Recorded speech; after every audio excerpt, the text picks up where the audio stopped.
പ്രേമ ഈ രൂപയുടെ മൂല്യം തകർന്നു. ഈ രൂപയുടെ മൂല്യം തകരുന്നതിൻ്റെ യഥാർത്ഥ കാരണമെന്ത്? അപ്പോൾ രൂപയുടെ മൂല്യം തകരുന്നതിന് നമുക്കൊന്നും ചെയ്യാൻ കഴിയില്ല, അത് വിപണിയുടെ കാര്യമാണ് എന്നൊക്കെയാണ് നമ്മുടെ ധനകാര്യമന്ത്രി പറയുന്നത്. ശരിക്കും എന്താണ് ഈ അതിലെ സാങ്കേതികത എന്താണ്? അങ്ങനെ മൂല്യത്തകർച്ചയെക്കുറിച്ചൊക്കെ പറയുന്നല്ലോ, സാധാരണക്കാരന് മനസ്സിലാവാൻ വേണ്ടി. ധനകാര്യമന്ത്രി പറഞ്ഞത് 100% ശരിയാണ്. നമുക്ക് ഇപ്പോൾ രൂപയുടെ മൂല്യം തകർന്നതിൽ രാഷ്ട്രീയ ആരോപണം വരും, കേന്ദ്ര സർക്കാർ അതിന് സമാധാനം പറയണമെന്ന രീതിയിൽ. പക്ഷേ ആ ആരോപണത്തിൽ ഒട്ടും അടിസ്ഥാനമില്ല. ഇത് സർക്കാരിനോ സർക്കാരിൻ്റെ ഏജൻസികൾക്കോ ഇക്കാര്യത്തിൽ ഇടപെടുന്നതിന് പരിമിതിയുണ്ട്, അല്ലെങ്കിൽ ഒരു പരിധിവരെ അതിന് ഇടപെടാൻ ഒക്കില്ല എന്നുള്ളതാണ് വാസ്തവം. ധനകാര്യമന്ത്രി പറഞ്ഞത് വിപണിയിലെ സാഹചര്യം, വിപണിയിലെ ഡിമാൻഡ് ആൻഡ് സപ്ലൈ അനുസരിച്ചാണ് ഈ രൂപയുടെ മൂല്യം കണക്കാക്കപ്പെടുന്നത്. ഇപ്പോൾ ചരിത്രത്തിലെ ഏറ്റവും മോശം അവസ്ഥയിലാണ് രൂപയുള്ളത്. ഇപ്പോൾ നമ്മൾ അമേരിക്കൻ ഡോളറുമായിട്ടുള്ള കമ്പാരിസണാണല്ലോ നമ്മൾ നോക്കുന്നത്. അപ്പോൾ നമ്മുടെ ഒരു ഐഡിയൽ സങ്കല്പം രണ്ടും തുല്യമായിരിക്കണം എന്നുള്ളതാണ്. ഇന്ത്യയുടെ 1 രൂപ ഈസ് ഈക്വൽ ടു $1 എന്നതായിരിക്കണമെന്നാണ് നമ്മുടെ ഒരു സങ്കല്പം. പക്ഷേ നിർഭാഗ്യവശാൽ $1 ഇപ്പോൾ 96 രൂപയ്ക്ക് തുല്യമാണ്. അപ്പം നമ്മൾ ഈ 96 എന്ന് കേൾക്കുമ്പോൾ നല്ല വിലയുണ്ടല്ലോ എന്ന് കരുതരുത്, അത് മൂല്യ തകർച്ചയാണ് സൂചിപ്പിക്കുന്നത്. അപ്പോൾ ഈ 96 രൂപയ്ക്ക് മുകളിലാണ് നിലവിൽ ഒരു അമേരിക്കൻ ഡോളറിന് ഇന്ത്യയിലുള്ള വില. അതായത് ഓരോ ഡോളർ കൊടുക്കണമെങ്കിൽ നമ്മളിപ്പോൾ ഒരു 97 രൂപയോളം അങ്ങോട്ട് കൊടുത്താലേ കിട്ടുകയുള്ളൂ. അപ്പോൾ ഇതെന്തുകൊണ്ട് എന്ന് പറഞ്ഞാൽ ധനകാര്യമന്ത്രി പറഞ്ഞു, ഇത് വിപണിയിലെ ഡിമാൻഡ് ആൻഡ് സപ്ലൈ, ആവശ്യകതയും ലഭ്യതയും അനുസരിച്ചായിരിക്കും ഈ നമ്മുടെ വിദേശ നാണയ വിനിമയ നിരക്ക് നിശ്ചയിക്കപ്പെടുക എന്ന് പറയും. അപ്പോൾ നമ്മൾ ആവശ്യക്കാരാണെങ്കിൽ നമ്മൾ ആരെയാണോ ആശ്രയിക്കുന്നത് അയാൾ പറയുന്നത് അനുസരിക്കാൻ നമ്മൾ ബാധ്യസ്ഥരാകും. ഇതാണ് വിപണിയുടെ തത്വം, അടിസ്ഥാന തത്വം അതാണ്. ആവശ്യക്കാരൻ എന്താണോ അവൻ വഴങ്ങണം എന്നുള്ളതാണ്. ഇപ്പം നിലവിൽ നമ്മുടെ അവസ്ഥ അതാണ്. അതുകൊണ്ടാണ് നമ്മുടെ രൂപയുടെ മൂല്യം കുറഞ്ഞു നിൽക്കുന്നതെന്ന് ലഘുവായ അർത്ഥത്തിൽ മനസ്സിലാക്കി വെക്കണം. ഇനി അത് ഉണ്ടാകാനായിട്ട് നമുക്ക് നിയന്ത്രിക്കാൻ പറ്റാത്ത ചില സാഹചര്യങ്ങളും ഇവിടെ ഉണ്ടായി. അതൊന്ന് പശ്ചിമേഷ്യൻ യുദ്ധമാണ്. അപ്പോൾ ആ യുദ്ധത്തിൻ്റെ ഫലമായിട്ട് ലോകത്ത് മുഴുവനും വലിയ ഇന്ധന പ്രതിസന്ധി ഉണ്ടായി. നമ്മുടെ രാജ്യത്ത് നമുക്ക് ആവശ്യമുള്ള ക്രൂഡ് ഓയിലിൻ്റെ 90% നമുക്ക് ഇറക്കുമതി ചെയ്യാൻ നമ്മൾ നിർബന്ധിതമാണ്. കാര്യം നമുക്കതില്ല. അപ്പം നമുക്ക് ക്രൂഡ് ഓയിൽ കൊണ്ടുവരേണ്ടി വന്നു. അപ്പോൾ ഈ യുദ്ധത്തിൻ്റെ സാഹചര്യത്തിൽ ക്രൂഡ് ഓയിലിൻ്റെ വില അങ്ങ് വർദ്ധിച്ചു. നമ്മൾ ആവശ്യക്കാരാണ്, തരാൻ അവർ തയ്യാറാണ്, അവർ പറയുന്ന വില കൊടുക്കണം. അപ്പോൾ എന്തു പറ്റും? നമുക്ക് ഇപ്പോൾ വില കൊടുക്കണമെന്ന് പറഞ്ഞാൽ നമ്മുടെ കറൻസിയിലല്ല, ഡോളറിൽ കൊടുക്കണം. ക്രൂഡ് ഓയിലിൻ്റെ വിനിമയം നമ്മൾ ആഗ്രഹിക്കുന്നു, നമ്മുടെ കറൻസിയിൽ വിനിമയം നടത്തണമെന്ന് ആഗ്രഹിക്കുക, അതിനുള്ള പദ്ധതികൾ നടത്തുന്നുണ്ട്. പക്ഷേ നിലവിലെ സാഹചര്യത്തിൽ ക്രൂഡ് ഓയിൽ വിനിമയം നടക്കുന്നത് ഡോളറിലാണ്. അപ്പോൾ നമുക്ക് ആവശ്യമുള്ള ക്രൂഡ് ഓയിൽ നമ്മൾ വാങ്ങിക്കാൻ നിർബന്ധിതമായി ഡോളറിൽ വാങ്ങേണ്ടി വന്നു. നമ്മൾ ആവശ്യക്കാരായതുകൊണ്ട് അവർ പറയുന്ന വില നമ്മൾ കൊടുക്കേണ്ടി വന്നു. അപ്പോൾ ചുരുക്കി പറഞ്ഞാൽ ഇന്ത്യയുടെ രൂപയുടെ എക്സ്ചേഞ്ച് വാല്യൂ താഴെ പോയി. ഒന്ന്, ഈ ഒരു അടിയന്തര ഘട്ടം വന്നപ്പോൾ ഇന്ത്യയിൽ നിക്ഷേപിച്ച വിദേശ നിക്ഷേപകർ അവർ വല്ലാണ്ട് പാനിക്കായി. കാര്യം രൂപയുടെ മൂല്യം താഴ്ന്നുകൊണ്ടിരിക്കുകയാണല്ലോ. അപ്പോൾ ഇവിടെ നിക്ഷേപിക്കുന്നത് ബുദ്ധിപരമല്ല എന്ന് കരുതി വിദേശ നിക്ഷേപക്കാരെല്ലാം ഈ നിക്ഷേപം മുഴുവൻ പിൻവലിച്ചു കൊണ്ടുപോയി. ഏത് രൂപയിൽ? അവർ നിക്ഷേപിച്ച ഡോളറിലാണെങ്കിൽ ഡോളറിൽ തന്നെ പിൻവലിച്ചു കൊണ്ടുപോയി. അപ്പോഴും ഡോളർ നമ്മുടെ രാജ്യത്തിന് പുറത്തേക്ക് പോകുമ്പോൾ നമ്മുടെ രൂപയുടെ മൂല്യമാണ് അവിടെയും താഴുന്നത്. ഇത് രണ്ടുമാണ് ഈ ഇത്രയും രൂപയുടെ മൂല്യത്തകർച്ചയിൽ ഏറ്റവും വലിയ ആഘാതമുണ്ടായ സമീപകാലത്തെ ഏറ്റവും വലിയ സംഗതികൾ. ഇനി ഞാൻ പറഞ്ഞല്ലോ, ഒരു പരിധിക്കപ്പുറം നമുക്കിതിൽ ഇടപെടുന്നതിന് വലിയ ലിമിറ്റേഷൻസ് ഉണ്ട്. ഇനി ചില ഘട്ടങ്ങളിൽ റിസർവ് ബാങ്ക് ഇതിൽ ഇടപെടാറുണ്ട്.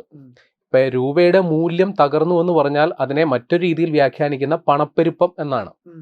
പണപ്പെരുപ്പം എന്ന് പറഞ്ഞാൽ നമ്മുടെ കയ്യിൽ ഒരുപാട് പണമുണ്ട്, അതിന് മൂല്യമില്ല, അതാണ് അതിൻ്റെ മലയാളം. ഇനി കുറച്ചുകൂടി ലളിതമായി പറഞ്ഞു കഴിഞ്ഞാൽ, നമ്മളിപ്പോൾ ഒരു 100 രൂപയുണ്ട്. പണ്ട് ആ 100 രൂപ ഉപയോഗിച്ച് 1 കിലോ അരി വാങ്ങാൻ പറ്റുമെന്ന് കരുതുക. ഇന്ന് ആ 100 രൂപ ഉപയോഗിച്ച് ആ അരി അതേപോലെ വാങ്ങാൻ പറ്റുന്നില്ല.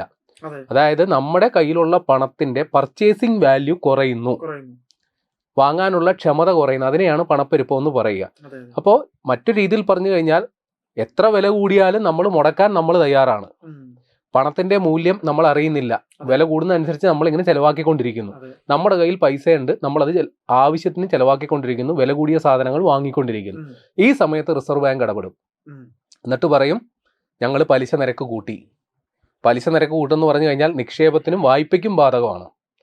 അപ്പോൾ പലിശ നിരക്ക് കൂടുമ്പോൾ നിക്ഷേപത്തിന് പലിശ നിരക്ക് കൂടുന്ന കാണുമ്പോൾ നമ്മൾ ഈ ചെലവാക്കിക്കൊണ്ടിരുന്ന പൈസ മുഴുവൻ കൊണ്ട് ബാങ്കിലിടും. അപ്പം നമുക്ക് കിട്ടും.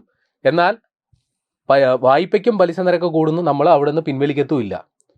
അപ്പോൾ സമൂഹത്തിലേക്ക് വരുന്ന പണത്തിന്റെ അളവിൽ കുറവുണ്ടാകും, തിരിച്ചങ്ങോട്ട് നിക്ഷേപമായിട്ട് ബാങ്കിൽ പോവുകയും ചെയ്യും. അപ്പൊ ഇവിടുത്തെ പണപ്പെരുപ്പത്തിന്റെ തോത് നിയന്ത്രിക്കും. ഇതാണ് റിസർവ് ബാങ്ക് ചെയ്തുകൊണ്ടിരിക്കുന്നത്. ഇത് നേരെ ഓപ്പോസിറ്റ് ഡയറക്ഷനിലും വരും. പണച്ചുരുക്കമുള്ള ഘട്ടത്തിൽ റിസർവ് ബാങ്ക് എന്ത് ചെയ്യും? പലിശ നിരക്ക് കുറയ്ക്കും. അപ്പൊ ബാങ്കിൽ നിക്ഷേപം നടത്തിയിട്ട് കാര്യമില്ല, ആളുകൾ ബാങ്കിൽ നിന്ന് പോയി പൈസ എടുത്തോണ്ട് വരും. ബാങ്കിലോട്ട് എടുക്കുന്ന ലോണിനും പലിശ കുറയും. അപ്പൊ നമ്മൾ അവിടെ നിന്ന് പരമാവധി ലോൺ എടുത്ത് അത് വീണ്ടും സമൂഹത്തിലേക്ക് കൊണ്ടുവരും, നമ്മുടെ സ്പെൻഡിങ്സ് കൂടും. ഇതൊരു സൈക്ലിക്കൽ പ്രോസസ്. ഇത് മാത്രമാണ് നമുക്ക് ഒരു കേന്ദ്ര ഏജൻസി എന്ന നിലയിൽ അല്ലെങ്കിൽ റിസർവ് ബാങ്കിന് ഈ കാര്യത്തിൽ ചെയ്യാൻ പറ്റുന്ന പരമാവധി കാര്യം. പക്ഷെ അത് തോന്നിയ പോലെ ചെയ്യാനും പറ്റില്ല. ഒരു ആനുവലായിട്ട് ഇതൊരു പ്രോഗ്രസ്. ഈ പണപ്പെരുപ്പം പണച്ചുരുക്കമൊക്കെ ഉണ്ടാകുന്നത് ഒരു സ്ഥിരമായ അവസ്ഥയിൽ ഉണ്ടെങ്കിൽ മാത്രമേ രാജ്യത്തെ മൊത്തം ബാധിക്കുന്ന തരത്തിൽ റിസർവ് ബാങ്കിന് ഇടപെടാൻ പറ്റുള്ളൂ. ഇന്ന് പണപ്പെരുപ്പം ഉണ്ടായെങ്കിൽ നാളെ മാറ്റിക്കളയാം എന്ന് കരുതി റിസർവ് ബാങ്ക് ഇടപെടില്ല. അത് ആ ട്രെൻഡ് മെയിൻറ്റെയിൻ ചെയ്യുന്നുണ്ടെങ്കിൽ മാത്രമേ ഒരു ധനകാര്യ നയം ആവിഷ്കരിച്ച് പലിശ നിരക്ക് കൂട്ടൽ കുറയ്ക്കൽ ആ പരിപാടിയിലേക്ക് റിസർവ് ബാങ്ക് കടക്കത്തുള്ളൂ. ഇതാണ് പൊതുവിൽ മനസ്സിലാക്കി വെക്കേണ്ടത്. ഇനി ഈ പുതിയ സാഹചര്യത്തിൽ കേന്ദ്ര സർക്കാർ മറ്റ് ചില കാര്യങ്ങൾ കൂടി നടപ്പിലാക്കി. അപ്പോൾ ഒന്നും ചെയ്തില്ല എന്നല്ല, ചെയ്ത കാര്യങ്ങൾ കൂടി പറയാം. അതിൽ ഈ നമ്മൾ വിദേശത്ത് നിന്ന് എടുക്കുന്ന വായ്പയ്ക്ക് മുൻപ് പരമാവധി $750 മില്യൺ വരെ വായ്പ എടുക്കാം എന്നായിരുന്നു കഴിഞ്ഞ എന്താ പറയുക, അതായത് ഈ സാമ്പത്തിക വർഷം വരെയുള്ള ഒരു ലിമിറ്റ്. ആ ലിമിറ്റ് അങ്ങോട്ട് മാറ്റിയിട്ട് $750 മില്യൺ എന്നുള്ളത് $1 ബില്യൺ, അതായത് 100 കോടി അമേരിക്കൻ ഡോളർ വരെ നമുക്ക് വിദേശത്ത് നിന്ന് വായ്പ എടുക്കാമെന്ന് പുനർനിർണയിച്ചു. അപ്പോൾ പരമാവധി ഇങ്ങോട്ട് ഡോളർ വരുന്നത് നമുക്ക് നല്ലതാണ്. അത് വായ്പയെങ്കിൽ വായ്പ സാരമില്ല. എന്നാൽ ആ എടുക്കുന്ന വായ്പയ്ക്ക് തോന്നിയ പോലെ പലിശ കൊടുക്കാൻ പറ്റില്ല. നേരത്തെ നമുക്ക് അതിനൊരു പരിധി നിശ്ചയിച്ചിരുന്നു. ആ പരിധി ഇപ്പോൾ പിൻവലിച്ചിട്ട് നിങ്ങൾ പരമാവധി വായ്പ എടുത്തോളൂ, പക്ഷെ അതിൻ്റെ വായ്പാ പലിശ നമ്മളായിട്ട് നിശ്ചയിക്കുന്നില്ല. വേൾഡ് സ്റ്റാൻഡേർഡ് എന്താണ് ആ പലിശയ്ക്ക് നിങ്ങൾ എടുത്തു, എത്ര വേണേലും വായ്പ എടുത്തു, പരമാവധി ഡോളർ ഇങ്ങോട്ട് പോന്നോട്ടെ എന്നുള്ളൊരു നയത്തിന്റെ അടിസ്ഥാനത്തിലാണ് ആ ഒരു തീരുമാനം എടുത്തത്. പിന്നെ ആ ഒരു ആനുകൂല്യം കൊടുത്തത് വ്യക്തികൾക്ക് ഒഴിച്ച് ഏത് സ്ഥാപനത്തിനും ആകാം. വ്യക്തികൾക്ക് അങ്ങനെ വിദേശത്ത് നിന്ന് ആ രീതിയിൽ വായ്പ എടുത്തേണ്ട ഒരു അനുവാദമില്ല. ഏതെങ്കിലും രജിസ്റ്റർ ചെയ്ത് ഏത് സ്ഥാപനത്തിനും ഇങ്ങനെ വിദേശത്ത് നിന്ന് വായ്പ എടുക്കാനുള്ള അനുമതി ഇപ്പോൾ കൊടുത്തിട്ടുണ്ട്. ഇനിയിപ്പോൾ ഈ ഡോളറാണല്ലോ വില്ലൻ. ഈ ഡോളറിനെ ആസ്പദമാക്കിയാണ് എപ്പോഴും ഈ കമ്പാരിസൺ ഒക്കെ വരുന്നത്. എങ്ങനെ ഈ ഡോളർ ഇത്ര വലിയ വില്ലന്മാരായി എന്നുള്ളത് നമുക്ക് നോക്കാം. കാര്യം ഈ രണ്ടാം ലോക മഹായുദ്ധത്തിന് ശേഷം അന്നാണ് അമേരിക്കയാണല്ലോ ആറ്റം ബോംബ് ഇട്ടത്. ആ യുദ്ധത്തിൽ ഏതാണ്ട് ശ്രീലാളിതനായി നിന്നത് അമേരിക്കയാണ്. സാമ്പത്തികമായി മറ്റ് രാജ്യങ്ങൾ തകർന്ന് തരിപ്പണമായി അല്ലെങ്കിൽ ഒരു അനിശ്ചിതത്വത്തിലായപ്പോൾ അമേരിക്ക മാത്രമാണ് സ്ട്രോങ് ആയിട്ട് നിന്നിരുന്നത്. അപ്പോൾ ആ സമയത്ത് ഈ മറ്റ് രാജ്യങ്ങളെല്ലാം തന്നെ ഒരു വലിയ സാമ്പത്തിക പ്രതിസന്ധി ഭയന്ന് അവരുടെ കയ്യിലുള്ള റിസർവുകൾ, മിച്ചമുള്ള പണമോ സമ്പത്തോ എന്താ അമേരിക്കയിലെ ബാങ്കിൽ സൂക്ഷിക്കാമെന്ന് തീരുമാനിക്കും. അപ്പോൾ അതിന് ഗ്യാരണ്ടി ആയിട്ട് അമേരിക്ക ഓഫർ ചെയ്തത്, നിങ്ങളിവിടെ സൂക്ഷിക്കുന്ന എന്താണോ അതിന് പകരമായിട്ട് ഞങ്ങൾ സ്വർണം ഉറപ്പുവരുത്താം. അപ്പോൾ ഇത് 1944 ബ്രൈറ്റൺ വുഡ്സ് എന്ന് പറയുന്ന കരാർ പ്രകാരം ഒരു ഗോൾഡ് സ്റ്റാൻഡേർഡ് എന്താണോ വെക്കുന്നത് അതിന് പകരം സ്വർണം ഉറപ്പുവരുത്തുന്നു. ഇപ്പം നമ്മുടെ ഇന്ത്യൻ കറൻസി എടുത്ത് നോക്കുമ്പോൾ റിസർവ് ബാങ്ക് ഗവർണർ ഒരു ഗ്യാരണ്ടി തരുന്നുണ്ട്. I promise to pay the bearer the sum of rupees ഇത്ര. ഇപ്പം 100 രൂപയുടെ നോട്ടാണെങ്കിൽ ആ 100 രൂപയ്ക്ക് തുല്യമായതെന്തോ അത് ഞാൻ നൽകിക്കൊള്ളാം. ആ തുല്യമായതെന്ത് എന്നുള്ളത് സ്വർണമാണ് നമ്മൾ ഉദ്ദേശിക്കുന്നതെങ്കിലും ഇന്ത്യയെ സംബന്ധിച്ച് നമ്മൾ അച്ചടിച്ചിറക്കുന്ന നോട്ടുകൾക്ക് തുല്യമായ അത്രയും തന്നെ സ്വർണം സൂക്ഷിക്കാൻ നമുക്ക് നിർവാഹമില്ല. നമ്മൾ സർക്കാരിൻ്റെ ഗ്യാരണ്ടിയാണ് അതിന് പകരം വെക്കുന്നത്. അമേരിക്ക ഒരു കാലം വരെ അവരിറക്കിയിരുന്ന ഡോളറിന് പകരം സ്വർണമാണ് ഗ്യാരണ്ടി പറഞ്ഞിരുന്നത്. അങ്ങനെ ലോകത്തുള്ള സകലമാന രാജ്യങ്ങളും അവരുടെ കയ്യിലുള്ള സ്വർണം മുഴുവൻ അമേരിക്കനെ സൂക്ഷിക്കാൻ ഏൽപ്പിച്ചു. അപ്പോൾ അമേരിക്കയാണ് ഇപ്പോൾ നിലവിൽ ഏറ്റവും കൂടുതൽ സ്വർണ്ണ കരുതലുള്ള ഒരു രാജ്യം. 8133.46 ടൺ സ്വർണമാണ് അമേരിക്കയിലെ ഫോർട്ട് നോക്സ് എന്ന് പറയും ഒരു നിലവറയാണ്, അവിടെ ഇങ്ങനെ സൂക്ഷിച്ചു വെച്ചിട്ടുണ്ട്. അപ്പോൾ ഒരു പരിധി വരെ 71 അമേരിക്ക ഈ പരിപാടി നിർത്തി. ഈ ഗോൾഡ് സ്റ്റാൻഡേർഡ് ബാക്കിങ് നിർത്തിയിട്ട് അതിന് കാരണം മറ്റേ വിയറ്റ്നാം യുദ്ധം പോലെയുള്ള വലിയ സാമ്പത്തിക പ്രതിസന്ധി വന്നപ്പോൾ അമേരിക്കയ്ക്ക് കൂടുതലായിട്ട് കാര്യം ഇനിയും സ്വർണം വെച്ചാലേ ഡോളർ ഇറക്കാൻ പറ്റുള്ളൂ. ഇനി സ്വർണം ഇല്ല ഇറക്കാൻ, പകരം വെക്കാനില്ല. അപ്പോൾ പകരം സർക്കാർ ഗ്യാരണ്ടിയിൽ, അപ്പോൾ അതിന് നമ്മൾ ഫിയറ്റ് കറൻസി എന്നാണ് പറയുക, സർക്കാർ ഗ്യാരണ്ടിയിൽ അമേരിക്ക ഡോളർ ഇറക്കാൻ തുടങ്ങി. അപ്പോൾ അതോടുകൂടി ഡോളറിൻ്റെ പ്രസക്തി നഷ്ടമായി. സ്വർണം പകരം ഉള്ളതുകൊണ്ടാണല്ലോ അത് ഇത്ര വലിയ മൂല്യം കണക്കാക്കിയിരുന്നത്. അപ്പോൾ മറ്റ് കറൻസികൾ ഇപ്പോൾ റഷ്യയുടെ അന്നത്തെ സോവിയറ്റ് യൂണിയൻ്റെ കറൻസിയും ജാപ്പാനീസ് കറൻസിയൊക്കെ അന്ന് പ്രബലത്തിലുണ്ട്. അപ്പോൾ ഡോളറിൻ്റെ അതിൻ്റെ പ്രസക്തി വീണ്ടെടുക്കാൻ വേണ്ടി അമേരിക്ക ഒരു തന്ത്രം പ്രയോഗിച്ചു.